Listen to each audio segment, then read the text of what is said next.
Welcome to Manager Tools. Today's topic, welcome to Professional Subordination, Chapter 2, Part 2. Here we go. Let's talk about this whole private mode, because that's going to be interesting, because a lot of folks are going to use that as an opportunity to share privately what they really think. That's what people are thinking. Privately, I get to share my real thoughts with my direct BS. Yeah. Well, it's just, your first responsibility is the firm, right?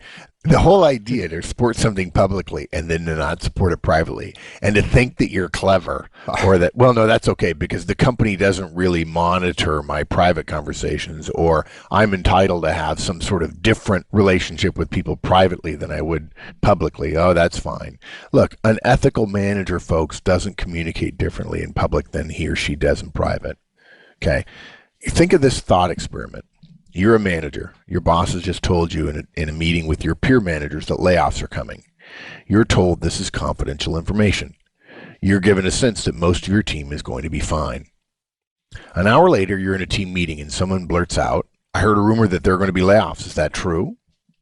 By the way, if you think that there aren't going to be questions once you hear, trust me, there are no secrets. So in this situation, you are allowed to say, I don't know, and even if I did, I wouldn't say so. Folks, remember, you are not required to give an honest answer to a question that you are not required to answer. Okay? Someone can't use your integrity against you in asking you a question about something that you are not at liberty to reveal. Your integrity can't be used. They can't expect an honest answer to a question that they ought not to be asking. Now, they're wrong to ask, but we respect the motivation for asking. It's their self-preservation there. And you're obligated to draw the line between you and your team. Would you really feel that you kept your word to your boss that you weren't going to share anything? If after you said, I don't know, and even if I did, I wouldn't say so, if you then met privately with several members of your team and told them layoffs were coming, but not to worry? No, you can't do that, okay? You can't say, oh, well, I supported it publicly, but in privately. Because, in fact, you don't create relationships in public. The relationships that matter are the ones that are done one-to-one. Managers don't get to act differently in private than public. Support is support. Professionalism is professionalism. It's not a hobby. It doesn't have an on-off switch. It's simply an ethical way of life. This makes it hard, I'm sure. You might say, well, there's one person I need to talk to. No, there's no one. Now, if you wanted to say to your boss, look, my number two, I'd like to have him involved in some of these discussions because we have these discussions every 18 months to 2 years. He's about to become a manager. I want him to be good at it when he gets in there. I want him to understand what steel cage deathmatch meetings are like and so on. And your boss might allow that, but that would be the organization agreeing to it. Yeah. Okay. And by the way, I'm going to say something else. It's hard. Some of you will disagree vehemently. I'm sure I'll get mail. You don't get to go to a bar 2 days later when you're visiting with friends and bitch about what happened. Okay? Even if your friends don't work at the firm, even if your friends work in a different department that's not affected, it doesn't matter. You don't get to say, because it's a small world and stuff gets out. And it's not fun. It's not the best part of the job at all, but it's the part of the job you get the extra pay for. Right. You talk about pushback, right? So let's say your organization was working on this particular project that is now moot. You've been working on it for 6 months. It's done, right? And there are some implications in terms of staffing and budget and communications. I mean, there are serious issues related to the cancellation of this project that your team is focused on. Right. And so you're not suggesting that we're just going to pretend that those issues don't exist, right? No. Oh, gosh, no. Those issues There's work exist. to be done. There's work to be done. There's some impacts to us because of our decision, not the decision, because of our decision, and we're going to work through those. Right. And when people complain, you can say, I hear you. And I will tell you, as Tom Hanks said in Saving Private Ryan, you don't complain down. right? I hear what you're saying. I hear your complaint. I register it. I'm not going to agree with it. It doesn't help us do our work that exists today by talk about disagreement that is essentially moot now that the decision has been made, right? And hearkening back to our previous cast about this 3 or 4 years ago, we have murdered the unchosen alternative of those other choices or keeping people on board or doing the work we were doing before, and now we are doing this work. And the only way any organization is successful, regardless of the decisions it's make, is that it executes them well. A company that makes great decisions but executes them all poorly won't succeed. Now, we want both. We want decisions and execution, but at this point, the decision's already been made, and so it's all about execution. And one way you can strengthen your relationship is to let your people vent to you. But you don't try to build your relationship by agreeing with them. You can be supportive of how they feel and then tell them, and I support this. I agree with it. You can't say, I don't agree with it, but I support it, because that's essentially damning with faint praise. And I expect you to do great work. And John, I got to tell you, if you're still complaining 3 weeks from now, that'll worry me, because I won't believe 3 weeks from now you're giving me your best work if you're still complaining. That's right. I'm not telling you to be quiet. I'm telling you there's a half-life on complaining. There's a half-life on mourning something you didn't get. Right. And if you want to distinguish yourself as a direct, because this is going to happen to you as a direct, right? Your boss, Right. Hopefully they're going to follow our advice here. You're going to disagree. And you want to distinguish yourself as a direct, be a professional about it. Okay, boss. All right, that's the decision. How do I support it? And we had this just like a month ago. You and I we spent a day at your house in Pebble, and we had kind of a mini strategy session, and we made some decisions. Wendy in particular was working on a project. She had spent a considerable amount of time, several months worth of thinking about it, and a few months worth of work on it. And we made a decision that basically put that all on hold to some indeterminate time in the future, and said, no, we're going to stop that. We want you to focus on X. And to her credit, she said, okay, great. Let's do it. What do we need to do to get this thing done? I mean, it was really, her response was flipping awesome. And frankly, we were worried, like, she's going to be disappointed, because this was a project that she was completely vested in, right? Right. But and this brings up a good point about emotions versus behaviors, and why Manager Tools focuses on behaviors, because organizations are built on behaviors and not on emotions. And you can't control somebody else's emotions, and you're not responsible for somebody else's emotions. But somebody might have said afterwards, well, I really expected her to be disappointed. And you would say, she was. That's right. And they'd be like, no, she wasn't. Yes, she was. She'd be a fool not to be. And I love the fact that she's energized about that thing, and her emotional attachment to the work she does doesn't get to trump the reason the work exists, to support the larger cause that the mission of the organization is to make every manager effective, every professional productive. So when somebody said to me, in fact, somebody did, I was really surprised. I said, why? That's the professional thing to do. Well, she would have been, I expected her to be disappointed. She was. Well, I couldn't tell. That doesn't mean she wasn't. She just did the right thing, the hard thing, right? It's the cadet prayer line. Make us to choose the harder right instead of the easier wrong. The harder right as a professional manager. And folks, when you're a manager, even at the lowest level, you begin to take on the mantle of leader, because you speak for the firm. And we're going to talk about that here in a minute. And if you don't make the decision to speak for the firm, if you don't say, what does the firm ask of me here? And again, we go back to the title of the cast, professional subordination. If you don't ask that, if you start with yourself, if you start with the solipsism of the self, you're going to make wrong decisions about this, and organizations will fail. In fact, I think there's a lot of people today talking about flat organizations, or you want to go do what you want to do as an entrepreneur. In fact, Wendy just wrote in Mad, Sad, Glad that she gets the feeling that every place is saying, start your own company, start your own company. And I disagree with that, simply because people have these great ideas, but unless you're a salesperson, folks, don't start your own company. Or get a partner who is a salesperson. Or get somebody who is a...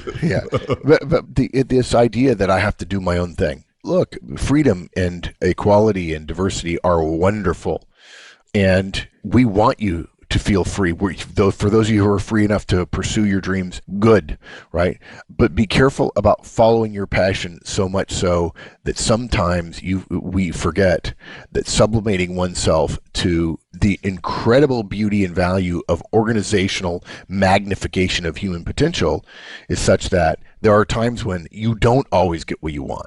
If every person in the organization always gets everything they want, it's not an organization anymore. Yeah. And suddenly there's no profit. And I'll disagree with Mark a little bit here, which is, feel free to follow your passion. Like I started learning guitar about a year and a half ago. Right? I spend 15 minutes a day and I'm making progress. And you know what? I'd love to be a rock star. I think that'd be freaking great. Yeah. So go ahead and pursue your passion as a rock star. Just be willing to live with the consequences of having done so, right? Which is to say being indigent.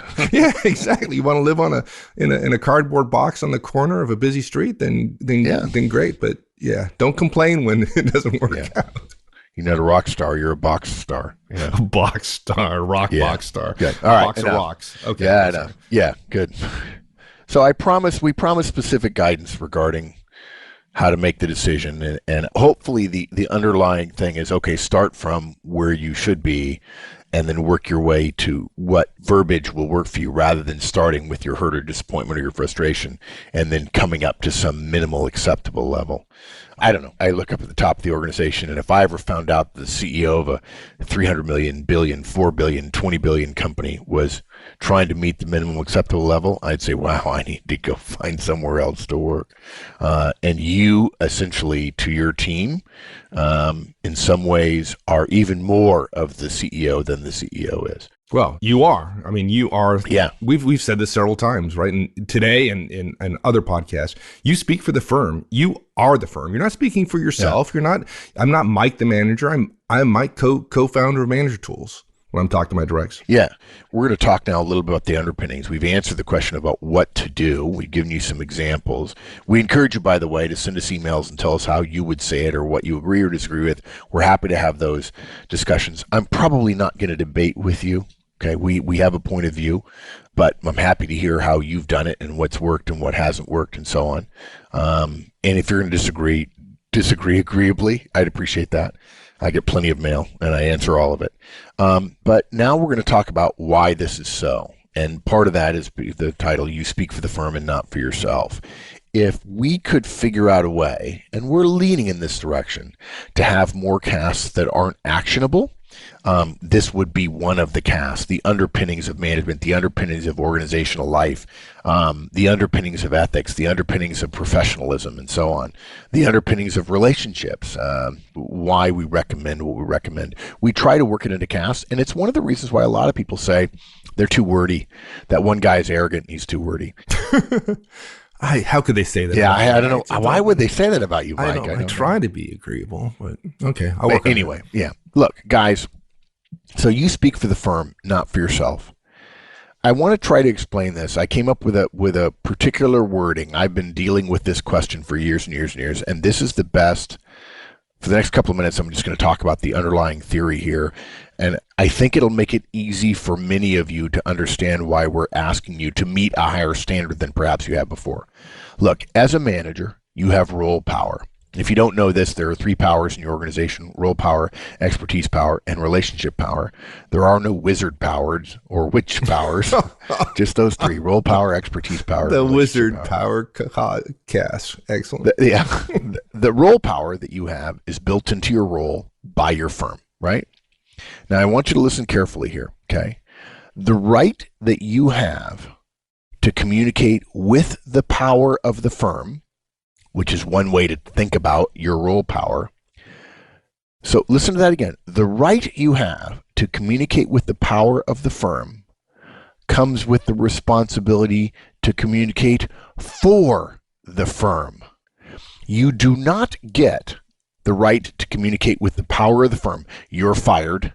You're hired. We're going to spend this money here. We're going to do that. No, you have to stop working on that. That is your role power. If you can't persuade someone to do it, although when it comes to budgeting, it's not persuasion, it's just the ability to actually log into something. That power comes with it. In all things, all powers have balancing responsibility, unless you're talking about tyranny, comes with the responsibility at times to communicate for the firm. That's the trade-off you make. You don't get to have your role power without the responsibility to do what we're talking to you in this cast. Right. That's the balancing. Right. And folks, like, you may not like it. I can see where some people wouldn't like that. Then don't take the job. It's part of the bargain. It's part of the bargain. Yeah, it's inherent. And you know what? And this is why we need manager training. People need to go offsite once a week, or maybe we only promote managers once a quarter, and 3 or 4 senior leaders and 3 or 4 HR people and 3 or 4 junior leaders get together and spend a week or 3 days and say, this is how we manage here. Here are the basics. Let's talk about ethics. Let's have a discussion about this scenario that happened last year in one of our divisions. Let's talk about what happens when you have to do work in a country where bribing a foreign official is okay. Interestingly, Peter Drucker once said that bribing a foreign official is not inherently wrong, because in some foreign countries, that kind of political payoff is normal. You're not venturing an opinion on that right now. No. And I try not to disagree with Drucker, although we have on occasion. But look, if you don't have that time, all people understand is what their boss has shown them about what management is. But as I've told people before, you want to be an engineer, you got to pass a test. If people are going to drive over your bridge, you have to prove you can build the bridge. You're going to have to pass a test. Frankly, you're going to have to build a bridge. You're going to have to prove to somebody you can do it. Otherwise, we're not willing to risk lives on you or saying you're an engineer. It's one of the reasons, in fact, I hate to bring this up, but since ethics have come up, that's the reason West Point was invented, was to create engineers for the country. And both Mike and I studied engineering there. And yet when it comes to managing, which is a far more pervasive role in the world than engineering, there's no requirements. There's no hurdle you have to get over. There's no barrier you have to come over other than, oh, you're promoted. You did well in your last job. So again, the role power that you have includes, hey, oh, by the way, because we're going to give you this power, there's a catch. You have to communicate for the firm all the time. You always communicate for the firm. And then sometimes you have to choose to communicate for the firm proactively, positively, even when, for the sake of argument, you disagree. Notwithstanding, it occasionally wars with your private feelings. Look, anything you say as a manager can reasonably be construed to be your firm's opinion. And frankly, it ought to be your firm's opinion. And in fact, that is not a burden of management, but in fact, a plus of management. The right to speak for the firm isn't something we use only when we're promulgating new ideas or projects. It's not a responsibility that only applies when we're hiring somebody or firing somebody. Yeah, it's not the coin that always shows up heads. Right? No, yeah, exactly. And guys, think about this for a minute. I've talked about this before. The flip side of this concept is that nothing said to you, if you're a manager, is ever confidential, because the manager's first responsibility of the firm. When your direct speak to you, they are speaking to the firm. You can't offer them confidentiality. We have a cast for that. That right, that responsibility, the responsibility that balances the power of the right is ever present, so much so that we have to communicate at all times as if everything we say will be assumed to come with the imprimatur of our firm. Look, you guys, hopefully, longtime followers, longtime listeners will know that we believe the manager's responsibility of the firm. It's not even we believe it. It's fundamentally built into the very structure. Except if there's an ethical breach where you're authorized to speak for ethics, then your first responsibility is the firm.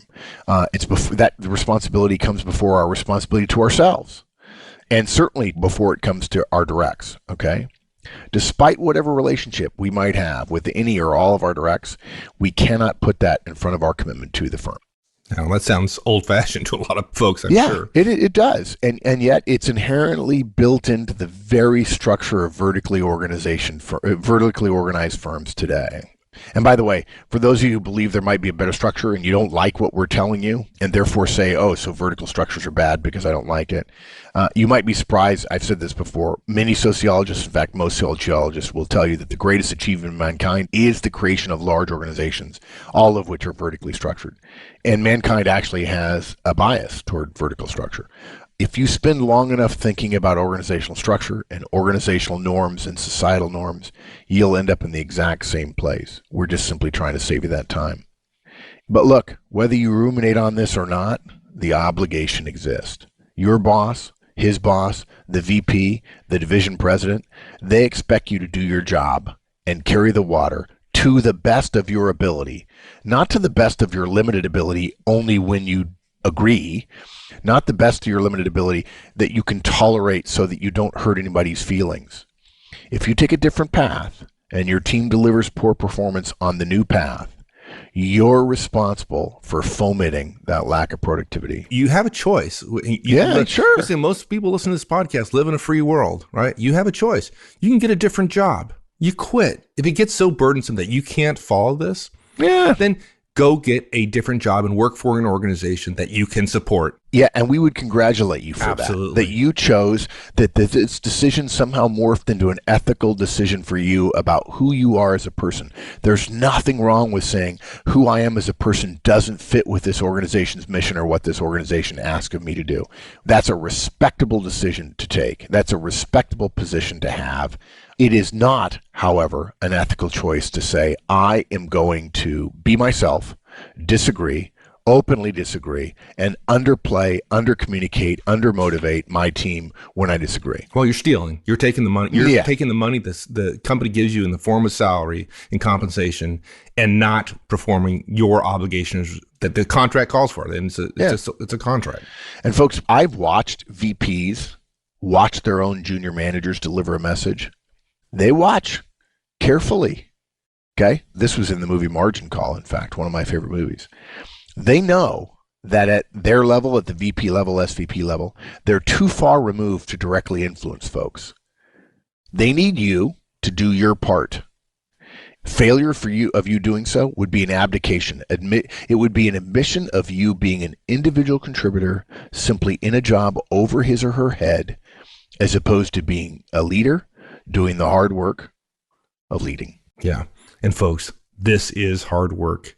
This is not easy. This is one of those things that, folks, we said in the beginning, a lot of managers have a problem with this particular piece of their responsibilities. And so you're not alone, but you have to address it. Don't bury, you can't, I guess you can bury yourself in the head, bury your head in the sand and ignore it, but at your peril. Yeah. And look, since you know you're not alone, when you leave that meeting with your boss, go talk to your peer. Okay? Go talk to your peer and say, how are you going to do this? What are we going to do? Can we help each other be better at this? That's the way to do it. So I just want to wrap up because you and I could talk for another half an hour about this. You've got to fully support every decision of the company publicly. You must also do that privately. Again, there's no escape hatch, guys. And again, hopefully we've helped you understand the underpinnings of you have to speak for the firm and not yourself. And like our earlier cast on this, murdering the unchosen alternative, this is a tough lesson. Okay, we want to align with our team because we're emotionally connected to them, because we see them more often, because we're humans. Being human is good. Hopefully you forged solid relationships with your team. And in this case, that's still not the ethical approach. I want you to think about something as this cast ends. Maybe you didn't ask this of yourself. Maybe you just think that your boss agreed with what he communicated to you. Do you really know? Maybe you don't. And if your boss said, we made a decision, maybe in fact he disagrees, but he showed you the way to do it right. It could happen. Yeah, maybe. Good. All right. Thank you, my friend. Great one. Great fun. Thanks, partner. We'll see you later. Thanks, everyone. That's it for this week. We'll see you next week. In the meantime, have a great one. So long, folks.